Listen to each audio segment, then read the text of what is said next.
Assalamu alaikum students of class 6. How are you? Hope you will be fine inshallah. Students, we will start unit number 9. This is the British Raj. برطانوی راج اس chapter کا نام ہے. اس chapter میں ہم جیسا کہ previous lesson میں ہم نے ہسٹری پڑھی تھی ساؤتھ ایشین ریجن کے حوالے سے، خاص طور پر کہ کس طرح کے خاندان جو ہیں حکومتیں کرتے رہے، جو بادشاہوں کا دور تھا، جس میں ہم نے دہلی سلطنت بھی پڑھا اور مغل ایمپررز کے بارے میں بھی پڑھا، اور ایٹ دا اینڈ جو مغل پیریڈ تھا، لاسٹ جو مغل بادشاہ تھا، اس کی بھی ڈیٹیل ہم نے پڑھی، اور اس کی ریزن یہی تھی کہ انگریز جو ہیں، برطانوی جو انگریز تھے، وہ تاجر کی شکل میں یہاں پر آنا شروع ہو گئے تھے. ابتدا میں تجارت کرنے کے لیے آئے اور پھر آہستہ آہستہ وہ یہاں پر قابض ہونا شروع ہو گئے. اس چیپٹر میں ہم سارا برٹش راج پڑھیں گے، برطانوی دور، وہی چیز مغلیہ دور کے بعد جب برطانوی تاجر یہاں آنا شروع ہوئے اور پھر یہاں پر انہوں نے آہستہ آہستہ اپنا جو ہے وہ کنٹرول شروع کر دیا، مختلف علاقوں پر قبضے شروع کر دیے، اور پھر یہاں آہستہ آہستہ انہوں نے اس پورے ایریا کو، اس ریجن پر قابض ہو گئے اور پھر ان کی حکومت بن گئی. تو اس سارا جو ڈیوریشن ہے یہ برٹش راج کہلاتا ہے، برطانوی دور حکومت ہے. ابتدا سے ہم یہاں اس چیپٹر میں پڑھیں گے، شروع میں وہ کس طرح سے یہاں پر آنا شروع ہوئے اور پھر کس طرح انہوں نے یہاں پر قبضہ کیا. After 1453 AD, many European countries developed a strong interest in arts, literature, learning and science. 1453 کے بعد بہت سے جو یورپی ممالک تھے انہوں نے مختلف جو ہیں چیزیں ان کی طرف توجہ دینا شروع کی، خاص طور پہ فن کی طرف، لٹریچر، ادب کی طرف، تعلیم و تربیت کی طرف اور سائنس کی طرف ان کا دھیان جو ہے ملکوں کا جانا شروع ہو گیا. انہوں نے فوکس کیا. They also wanted to become rich and powerful. اس کے ساتھ ساتھ وہ بہت امیر بھی بننا چاہتے تھے. دولت ہونے کے ساتھ ساتھ ظاہر ہے طاقت جو ہے وہ آ جاتی ہے، اقتدار آ جائے گا، پاورفل ہو جائیں گے تو دنیا پر جو ہے حکومت کر سکیں گے. In 1498 AD, a Portuguese sailor named Vasco da Gama discovered a new sea route from Europe to South Asia. 1498 میں پرتگالی ایک سیلر تھا، ملاح تھا، سمندری راستے سے جو ٹریول کرتا رہا مختلف علاقوں میں، تو اس نے ایک راستہ اسے ملا اور وہ راستہ پہنچا ساؤتھ ایشیا تک. یورپ سے ساؤتھ ایشیا تک کا راستہ اس نے دریافت کر لیا. He landed at Calicut, a seaport in Western Ghat of South India. India کے جنوب کی طرف جو ان کا مغربی گھاٹ ہے، سمندری علاقہ ہے، وہاں کی ایک بندرگاہ ہے، وہاں اس نے لینڈ کیا واسکو ڈے گاما نے. At first traders from Portugal and later others from Holland, France and England started coming to India in search of spices, textiles and gold.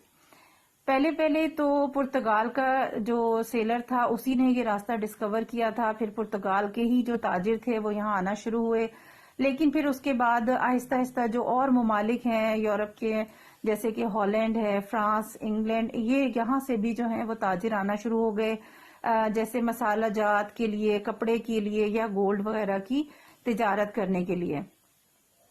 East India company ایک company کا نام ہے جو انہی Britishers نے بنائی تجارت کی غرض سے.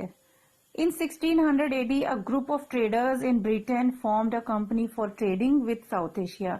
جب یہاں پر آہستہ آہستہ تاجر آنا شروع ہو گئے، ان کی تعداد میں اضافہ ہو گیا، ایک بڑا گروپ بن گیا، تو انہوں نے یہاں پر ساؤتھ ایشیا میں جو بادشاہ تھے، آخری دور مغل بادشاہوں کا تھا، بہادر شاہ ظفر کا اسپیشلی کہا جا سکتا ہے کہ وہ ان کی موجودگی میں، ویسے بھی یہاں کے رولرز جو ہیں وہ بہت ویک ہو چکے تھے، اور تاجر یہ ان کے جو برطانوی تاجر یہاں اتنے زیادہ تعداد میں آ چکے تھے، تو انہوں نے یہاں پر اپنا ایک کمپنی بنا لی، ساؤتھ ایشیا کے جو رولرز ہیں ان کے ساتھ مل کے.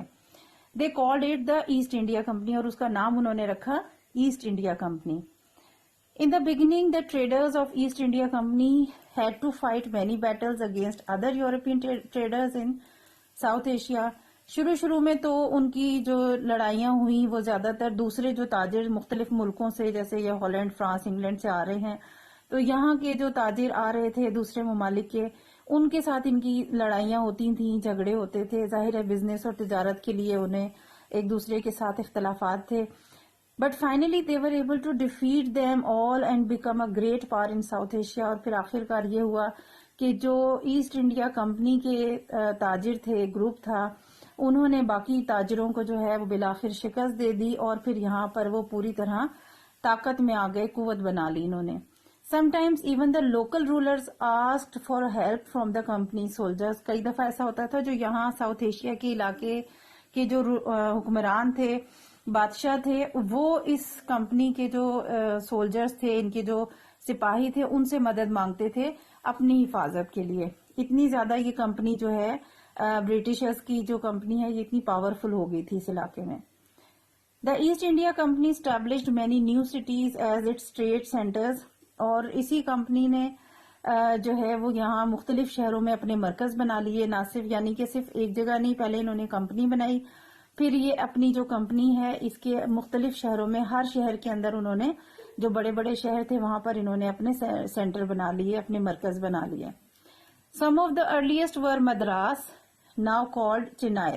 شروع میں جو انہوں نے مرکز بنائے تھے وہ مدراس میں بنایا تھا، جس کو آج کل چنائی کا نام دیا جاتا ہے. اینڈ کیلکٹا، دوسرا کلکتہ میں، جس کو آج کل ناؤ کالڈ کولکتہ، موجودہ دور میں اس کا نام کولکتہ ہے. On the eastern side of the Indian peninsula, یہ کولکتہ جو ہے وہ انڈیا کے جو مشرقی حصہ ہے، جزیرہ نما انڈیا کے، مطلب یہ وہ علاقہ ہے جہاں پر سمندری ساحل بھی انڈیا کے ساتھ ٹچ کرتا ہے، اسی لیے اس کو پیننسولا جزیرہ نما کہتے ہیں. جزیرہ نما اس لیے مطلب جیسے کہ آئی لینڈ ہوتا ہے which is surrounded by sea from all sides. Island جزیرہ ہوتا ہے جو ہر طرف سے پانی میں گھرا ہوتا ہے، اور پیننسولا ہوتا ہے جس کی 2 یا 3 سائڈز جو ہیں وہ پانی کے ساتھ ہوتی ہیں، اور 1 یا 2 سائڈز جو ہیں وہ کوئی جہاں سے وہ خشکی کے حصے کے ساتھ بھی جڑا ہوتا ہے، اس لیے اس کو پیننسولا یا جزیرہ نما کہتے ہیں. تو یہ جو کیلکٹا کا علاقہ ہے یہ انڈین پیننسولا یعنی جزیرہ نما انڈیا کی طرف کا شہر ہے. On the western side, the British acquired Bombay, now called Mumbai, from the Portuguese in 1661.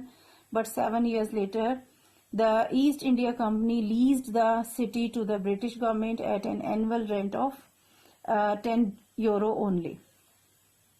شروع میں جو مغربی سائڈ کا علاقہ تھا وہ بامبے کا علاقہ، جسے آج کل ممبئی کہا جاتا ہے، یہ پرتگیز کے پاس تھا. اور انہوں نے پھر تقریباً 7 سال بعد یہ ایسٹ انڈیا کمپنی جو برٹشرز نے بنائی تھی، اپنا ایک گروپ تھا اور اس کا نام ایسٹ انڈیا کمپنی رکھا تھا، ان کو پرتگیز نے جو ہے 7 سال بعد لیز پر دے دی. لیز پر دینا ہوتا ہے کرائے پر دینا. کرایہ جیسے منتھلی کرایہ ایک ہوتا ہے، لیکن لیز جو ہے وہ بیسیکلی جو اینول رینٹ ہوتا ہے، سالانہ رینٹ جو ہے وہ اس کے اوپر، یعنی وہ ان کو دے دی، اور بس یہ کہ وہ ہر سال انہیں €10 دیں گے، اور اس کا سارا اختیار جو ہے وہ اب ایسٹ انڈیا کمپنی کے پاس چلا گیا.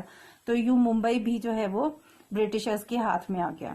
ٹھیک ہے جی، اتنا ٹاپک کافی ہے، اتنی آپ ریڈنگ کریں، اس کو سمجھیں. ایسٹ انڈیا کمپنی کس طرح سے یہ برٹشرز آئے اور کس طرح آہستہ آہستہ مختلف شہروں میں پھیل کر انہوں نے اپنا قبضہ یہاں پر کر لیا. ٹھیک ہے، اللہ حافظ.